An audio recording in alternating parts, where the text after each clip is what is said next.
आप सबको जय मसीह की सलाम। प्रभु यीशु मसीह में हम लोग आज के मनन के लिए जिस वचन पर जाएंगे वो है मत्ती 5 उसका 20वां वचन। मत्ती की किताब उसका 5वां अध्याय और 20वां वचन।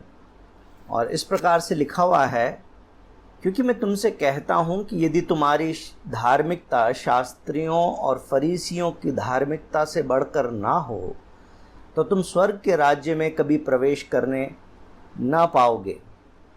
प्रभु यीशु मसीह अपने लोगों से बात करते हुए इस बात को कहते हैं कि यदि तुम्हारी धार्मिकता फरीसियों की धार्मिकता से बढ़कर नहीं होगी तो तुम परमेश्वर के राज्य में प्रवेश नहीं कर पाओगे। इस बात को समझने की ज़रूरत है कि प्रभु यीशु मसीह जब नए नियम की बातें बताते हैं और उद्धार का मार्ग, परमेश्वर का राज्य, इन सब चीज़ों के बारे में जब बात करते हैं तो फरीसियों का उदाहरण क्यों देते हैं? जबकि आप बाइबल में देखते हैं जितनी बार प्रभु यीशु मसीह का सामना फरीसियों से हुआ तो प्रभु यीशु मसीह ने उनके लिए बड़े कड़े शब्दों का इस्तेमाल किया, बड़े कठिन शब्दों का इस्तेमाल किया। कभी उनको चूना पुती हुई भीत बोल दिया, कभी उनको कपटियों बोल दिया, और यहाँ तक कि यूहन्ना जो प्रभु यीशु मसीह से पहले इस संसार में उनका मार्ग तैयार करने के लिए आया था, उसने भी प्रभु यीशु मसीह के आने से पहले, प्रभु यीशु मसीह को बपतिस्मा देने से भी पहले फरीसियों और सदूकियों को जब बपतिस्मा लेने के लिए आते हुए देखा तो वहाँ पर लिखा है कि उसने उनके लिए बड़े कड़े शब्दों का इस्तेमाल किया। हे सांप के बच्चों, तुम्हें किसने बता दिया कि तुम भी मन फिराओ। और इस प्रकार से आप देखते हैं कि यूहन्ना और प्रभु यीशु मसीह दोनों ही बहुत ही कठिन और कड़े शब्दों का इस्तेमाल फरीसियों के लिए करते हैं। लेकिन यहाँ पर मत्ती 5:20 में अपने चेलों को कुछ खास बातें समझाते हुए, और ये बाइबल के बहुत महत्वपूर्ण नए नियम के अध्यायों में से एक माना जाता है, क्योंकि यहाँ पर हम लोग उस पहाड़ी उपदेश को भी पाते हैं जहाँ पर बहुत सारी नए नियम की व्यवहारिक शिक्षाएं और धार्मिकता के नए स्तर को बताने वाली शिक्षाएं यहाँ पर हमको बताई गई। वहाँ पर फरीसियों का जिक्र करके प्रभु यीशु मसीह कहते हैं कि मैं तुमसे कहता हूँ, क्या कहते हैं प्रभु यीशु मसीह, कि यदि तुम्हारी धार्मिकता शास्त्रियों और फरीसियों की धार्मिकता से बढ़कर ना हो तो तुम स्वर्ग के राज्य में प्रवेश करने ना पाओगे। तो अब सवाल ये उठता है, तो क्या हम अपने कर्मों से और व्यवस्था के पालन से और आज्ञाओं का पालन करने से स्वर्ग के राज्य में प्रवेश करेंगे, या हम प्रभु यीशु मसीह पर विश्वास करने के द्वारा परमेश्वर के राज्य में प्रवेश करेंगे? प्रभु यीशु मसीह तो कह रहे हैं कि हमें उनकी आज्ञाओं का पालन करना है और धार्मिकता जो है फरीसियों से बढ़कर होनी चाहिए। तो ये फरीसियों की धार्मिकता कौन सी थी और हमारी धार्मिकता कौन सी होनी चाहिए, इसके ऊपर पहले विचार करते हैं। साथ साथ में हम ये भी देखते हैं कि क्या ये बात जो प्रभु यीशु मसीह कह रहे थे ये उनके चेलों पर, उन विश्वासियों पर जो उनके संग उनके समय में थे, क्या ये सिर्फ उनके लिए लागू होती थी? क्या ये हमारे लिए भी लागू होती है? तो सबसे पहली बात जो इस बात में हम देख सकते हैं वो ये है कि फरीसियों की धार्मिकता किस बात से होती थी।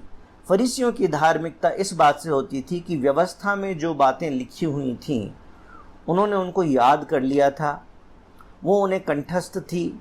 शास्त्रियों को वो बातें इतनी मालूम थी कि वो दूसरों को सिखाने का और साथ साथ में उनको लिखने का काम भी किया करते थे। आपको मालूम है, पहले तो फोटोस्टेट की दुकान नहीं होती थी, पहले साइक्लोस्टाइल नहीं होता था, पहले प्रिंटिंग की व्यवस्था नहीं होती थी, फ़ोटो लेने की व्यवस्था नहीं होती थी। इसलिए जब प्रभु यीशु मसीह का वचन या पुराने नियम की जो बातें हैं वो लिखी गई तो वो लिखी हुई को आगे पहुंचाने के लिए, अगली पीढ़ी तक पहुंचाने के लिए क्या किया जाता था, उस पे लिखा जाता था और उसको पुरानी प्रति को देखकर एक नई प्रति तैयार की जाती थी। और इसलिए एक एक शब्द देखना पड़ता था, एक एक मात्रा देखनी पड़ती थी ताकि कोई मात्रा मिस ना हो जाए। यदि आप उर्दू भाषा को पढ़ते हैं तो आप देखेंगे कि उसके अंदर बहुत सारी बिंदुएं होती हैं, है ना। ब लिखना है तो नीचे एक बिंदु है, त लिखना है तो ऊपर 2 बिंदु हैं। इस प्रकार से बिंदुओं का पूरा खेल है। ऐसे ही जब जो पुरानी इब्रानी और उस समय की जो भाषाएं थी, यदि हम उनको लिखने का प्रयास करें तो उसमें हर एक डंडा और बिंदु, इनका बड़ा महत्व है, क्योंकि ज़रा सी बात से उसका अर्थ बदल जाएगा, शब्द बदल जाएगा। तो फरीसी जो है वो व्यवस्था को जानते थे और सिखाते थे, शास्त्री उनको कंठस्थ करते थे और उनकी प्रतियां बनाते थे, इसलिए उन्हें व्यवस्था बहुत अच्छे से मालूम थी और फरीसी लोग उन व्यवस्थाओं का पालन भी किया करते थे।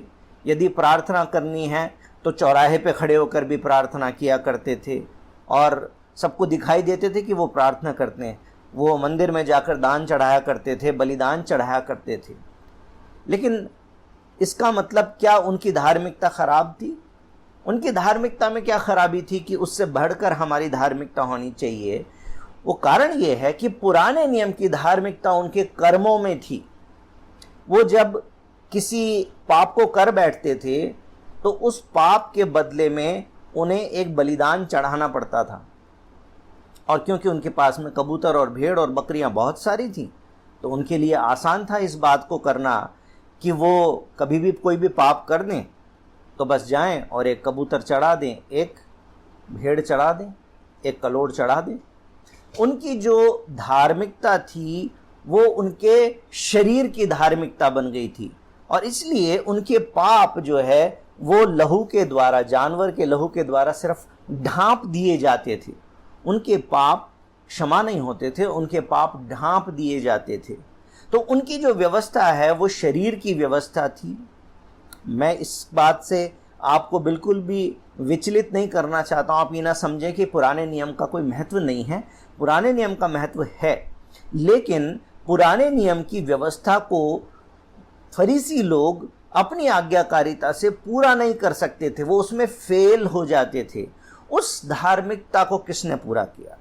उस धार्मिकता को प्रभु यीशु मसीह ने पूरा किया जब उन्होंने 100% ओबीडियंस यानी कि 100% आज्ञाकारिता में चले, अपने पिता की तमाम आज्ञा को पूरा किया और यहाँ तक कि आखिरी सांस तक प्रभु की, अपने पिता की आज्ञाओं को पूरा करते रहे और अंत में कहा पूरा हुआ।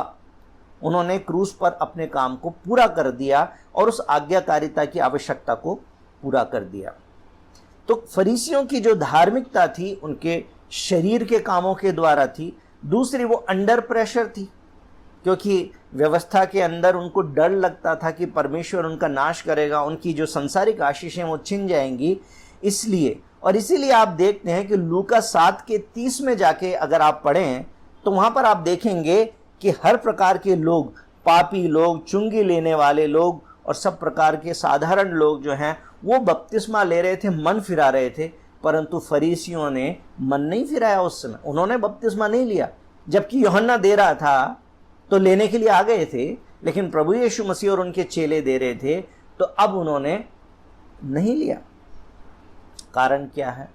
कारण यही है कि उनकी जो धार्मिकता है वो उनके कामों में थी, लेकिन जब उसके ऊपर सवाल उठने लगे तो फिर उन्होंने उस बात को पूरा नहीं किया, बल्कि अपनी चिढ़न में बहुत सारे दूसरे कामों को करने लगे। आपको मालूम है, प्रभु यीशु मसीह को भी मारने का प्रयास किया, प्रभु यीशु मसीह पर भी दोष लगाया। उनकी जो धार्मिकता थी वो जोर ज़बरदस्ती से पूरी हो रही थी। व्यवस्था का पालन, उसका लेटर यानी कि जो शब्दों से लिखा हुआ है बस उसको पूरा करने की बात थी, दिल से नहीं हो रही थी। लेकिन उस धार्मिकता से बढ़कर हमारी धार्मिकता कैसे हो सकती है? पहली बात, वो धार्मिकता जो प्रभु यीशु मसीह के आज्ञा पूरा कर देने के द्वारा हमारे ऊपर आती है ना। आप जब 2 कुरिन्थियों 5:21 पढ़ते हैं तो वहाँ लिखा हुआ है कि जो पाप से अज्ञात था, जो पाप कर भी नहीं सकता था, पाप जिसके नज़दीक भी नहीं आ सकता था, वो हमारी खातिर वो पाप बना, यानी कि उसने हमारा पाप अपने ऊपर लिया ताकि हम उसमें होकर परमेश्वर की धार्मिकता बन जाएं। हम पर परमेश्वर की धार्मिकता प्रभु यीशु मसीह के द्वारा ओढ़ा दी गई है। इसलिए आज हमारे पास जो व्यवस्था है, बाइबल में तो आज भी हमारे लिए बहुत सारी बातें लिखी हुई है कि हमें ये नहीं करना चाहिए, वो नहीं करना चाहिए, परंतु यहाँ पर अब अंतर क्या होगा? अब हमारे लिए ऑप्शन है कि हम विलफुल, जॉयफुल ओबीडियंस में जाएं। सिर्फ जोर जबरदस्ती की नहीं है, बल्कि बड़े प्रेम के साथ में, बड़े आनंद के साथ में और अपनी इच्छा से परमेश्वर प्रभु यीशु मसीह की धार्मिकता को अपने ऊपर धारण करके जब हम आज्ञाकारिता में चलते हैं तब हमारी धार्मिकता फरीसियों की धार्मिकता से भी बढ़कर हो जाती है। और इसलिए लिखा हुआ है कि क्योंकि मैं तुमसे कहता हूं कि यदि तुम्हारी धार्मिकता शास्त्रियों और फरीसियों की धार्मिकता से बढ़कर ना हो तो तुम स्वर्ग के राज्य में प्रवेश ना करने पाओगे। इसका मतलब ये है कि यदि हमने प्रभु यीशु मसीह के क्रूस के उस पूरे कार्य को, उस संपूर्ण आज्ञाकारिता के काम को यदि हमने अपने ऊपर ग्रहण नहीं किया और इस बात को नहीं माना कि मेरे पाप लेकर प्रभु यीशु मसीह चढ़े थे और प्रभु यीशु मसीह को मुक्तिदाता के रूप में ग्रहण करके उसकी धार्मिकता को नहीं ओढ़ा, तो स्वर्ग राज्य में प्रवेश नहीं करने पाएंगे। दूसरी बात, प्रभु यीशु मसीह का जो लहू बहाया गया वो जानवर के लहू से बेहतर है। आप पहला पतरस में जाके पढ़ सकते हैं, तो वहाँ पर हम पाते हैं कि हमारे प्रभु यीशु मसीह के लहू से हमारे पाप ढांप नहीं दिए गए, बल्कि हमेशा के लिए मिटा दिए गए हैं। पापों का लेखा मिट गया है। इसलिए अब हमारे लिए सिर्फ एक काम बाकी रह गया है, और वो ये है कि अपनी इच्छा से आनंद के साथ में, विलफुल एंड जॉयफुल ओबीडियंस में, आज्ञाकारिता में हम चलें, तो हमारी धार्मिकता फरीसियों से और शास्त्रियों से बढ़कर है। हो सकता है शास्त्रियों जितना बाइबल का वचन हमें याद न रहे, परंतु जितना हम दैनिक रूप से पढ़ते हैं और जितना समझते हैं, उसको जब हम अपने दिलों में बड़े आनंद के साथ में अपनी इच्छा से आदरपूर्वक परमेश्वर से प्रेम करते हुए जब ग्रहण करते हैं और उसमें चलते हैं, तो हमारी धार्मिकता शास्त्रियों और फरीसियों से बढ़कर है। और तब ज़रूर हमारे पास में ये आशा भी है और ये हमारे लिए आनंद की बात, ये हमारा प्रिविलेज है कि हम परमेश्वर के स्वर्ग राज्य में प्रवेश करने पाएंगे। आमीन। बोलिए यीशु मसीह की जय। प्रभु आप सबको बहुत आशीष दे।